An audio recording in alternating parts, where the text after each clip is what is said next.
آج ناظرین غزوہ خندق کے بارے میں آپ لوگوں کو بتاتا ہوں۔ غزوہ خندق، بنو نضیر مدینہ سے نکل کر خیبر پہنچے تو انہوں نے ایک نہایت عظیم الشان سازش شروع کی۔ ان رؤساء میں سے سلام بن ابی الحقیق، حیی بن اخطب، کنانہ بن الربیع وغیرہ مکہ کے معظمہ گئے اور قریش سے مل کر کہا اگر ہمارا ساتھ دو تو اسلام کا خاتمہ کیا جا سکتا ہے۔ قریش اس کے لیے ہمیشہ تیار تھے۔ قریش کو آمادہ کر کے یہ لوگ قبیلہ غطفان کے پاس گئے اور ان کو لالچ دیا کہ خیبر کا نصف محاصل ان کو ہمیشہ دیا کریں گے۔ بنو اسد غطفان کے حلیف تھے۔ غطفان نے ان کو لکھ بھیجا کہ تم بھی فوجیں لے کر آؤ۔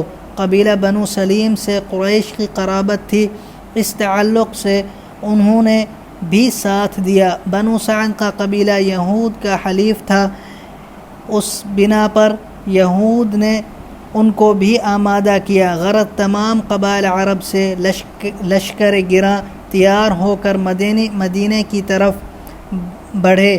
ان کی تعداد 24,000 سے زائد تھی۔ حضرت صلی اللہ علیہ وسلم نے یہ خبریں سنی تو صحابہ سے مشورہ کیا۔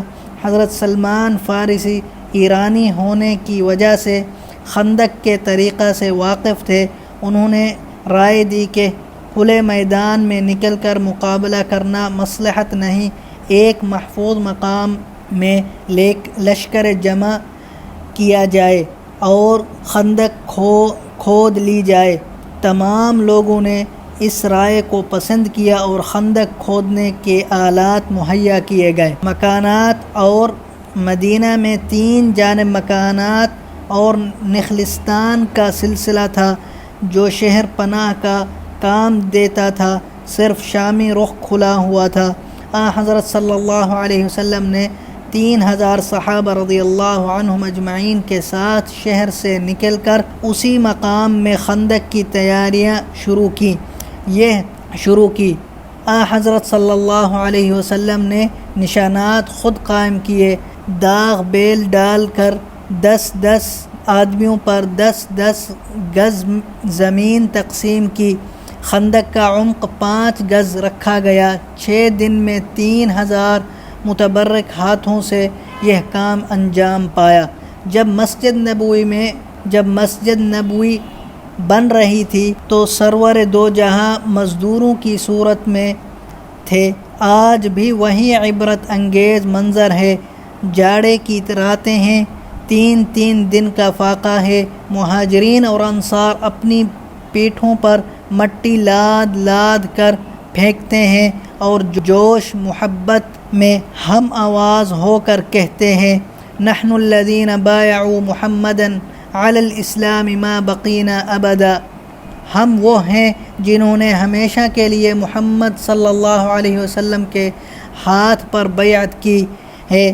سرور دو عالم بھی مٹی پھینک رہے ہیں۔ شکم مبارک پر گراوٹ گئی۔ اس حالت میں یہ رجز زبان پر ہے واللہ لولا اللہ ما اہتدینا ولا تصدقنا ولا صلینا فانزلا سکینة علینا وثبت الاقدام ان لاقینا ان الاولی قد بغوا علینا اذا ارادوا فتنة ابینا ان الاولی قد بغوا علینا اذا ارادوا فتنة ابینا کا لفظ جب آتا تھا تو آواز بلند ہو جاتی تھی اور مکرر کہتے تھے۔ اس کے ساتھ انصار کے حق میں بھی دعا دیتے جاتے تھے اور یہ موزوں الفاظ زبان پر آتے تھے۔ اللہم انہو لا خیر الا خیر الآخرہ فبارک فی الانصار والمہاجرہ۔ پتھر کھودتے کھودتے اتفاقاً ایک سخت چٹان آ گئی، کسی کی ضرب کام نہیں دیتی تھی۔ رسول اللہ صلی اللہ علیہ وسلم تشریف لائے۔ 3 دن کا فاقہ تھا اور پیٹ پر پتھر بندھا ہوا تھا۔ آپ صلی اللہ علیہ وسلم اس چٹان کو اس طرح مارا تو چٹان ایک تودہ خاک تھی۔ صلہ کی پہاڑی کو پشت پر رکھ کر صف آرائی کی گئی۔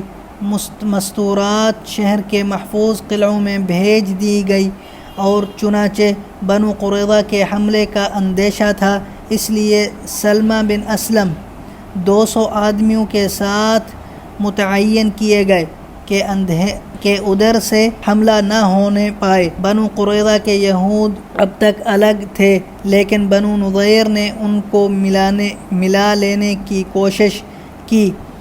حیی بن اخطب حضرت صفیہ کا باپ خود قریظہ کے سردار کعب بن اسد کے پاس گیا، اس نے ملنے سے انکار کیا۔ حیی نے کہا، میں فوجوں کا دریائے بیکراں لایا ہوں، قریش اور تمام عرب اور ایک محمد صلی اللہ علیہ وسلم کے خون کا پیاسا ہے، یہ موقع ہاتھ سے دینے کے قابل نہیں، اب اسلام کا خاتمہ ہے۔ کعب اب بھی راضی نہ تھا، اس نے کہا، میں نے محمد صلی اللہ علیہ وسلم کو ہمیشہ صادق الوعد پایا، ان سے عہد شکنی کرنا خلاف مروت ہے، لیکن حیی کا جادو رائگاں نہیں جا سکتا تھا۔ حضرت صلی اللہ علیہ وسلم کو یہ حال معلوم ہوا تو تحقیق اور تمام حجت کے لیے سعد بن معاذ اور سعد بن عبادہ کو بھیجا اور فرمایا کہ اگر در حقیقت بنو قریظہ نے معاہدہ توڑ دیا ہے، وہاں سے آ کر اس خبر کو مبہم لفظوں میں بیان کرنا کہ لوگوں میں بے دلی نہ پھیلنے پائے۔ دونوں صاحبوں نے بنو قریظہ کو معاہدہ یاد دلایا تو انہوں نے کہا، ہم نہیں جانتے محمد صلی اللہ علیہ وسلم کون ہیں اور معاہدہ کیا چیز ہے۔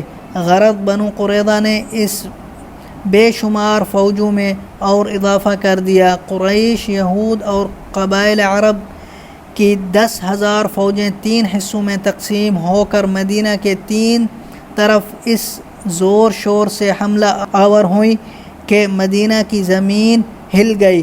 اس معرکے کی تصویر خود خدا نے کھینچی ہے۔ بسم اللہ الرحمن الرحیم۔ اذ جاءکم من فوقکم ومن اسفل منکم واذ زاغت الابصار وبلغت القلوب الحناجر وتظنون باللہ الظنونا هنالك ابتلي المؤمنون وزلزلوا زلزالا شدیدا۔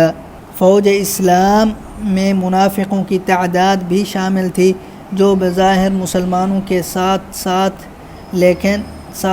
تھی، لیکن موسم کی سختی، رصد کی قلت، متواتر فاقے، راتوں کی بے خوابی، بے شمار فوجوں کا ہجوم ایسے واقعات تھے جنہوں نے ان کا پردہ فاش کر دیا۔ کر حضرت صلی اللہ علیہ وسلم سے اجازت مانگنی شروع کی کہ ہمارے گھر محفوظ نہیں، ہم کو شہر میں واپس چلے جانے کی اجازت دی جائے۔ یقولون ان بیوتنا عورہ وما ہی بعورہ ان یریدون الا فرارا، لیکن جان نثاران اسلام کو طلائع اخلاص اسی کسوٹی پر آزمانے کے قابل تھا۔ ولما رأى المؤمنون الأحزاب قالوا هذا ما وعدنا الله ورسوله وصدق الله ورسوله وما زادهم إلا إيمانا وتسليما۔ جب مسلمانوں نے قبائل کی فوجیں دیکھی تو بول اٹھے کہ یہ وہی ہے جس کا وعدہ خدا نے اور اس کے رسول صلی اللہ علیہ وسلم نے کیا تھا۔ خدا اور اس کا رسول دونوں سچے تھے، اور اس بات نے ان کی یقین اور اطاعت کو اور بھی بڑھا دیا۔ اگر یہ ویڈیو اچھی لگے تو سبسکرائب اور شیئر کرنا نہ بھولیں، اور اگلا حصہ ہم اگلی نیکسٹ ویڈیو میں انشاءاللہ میں بیان کروں گا۔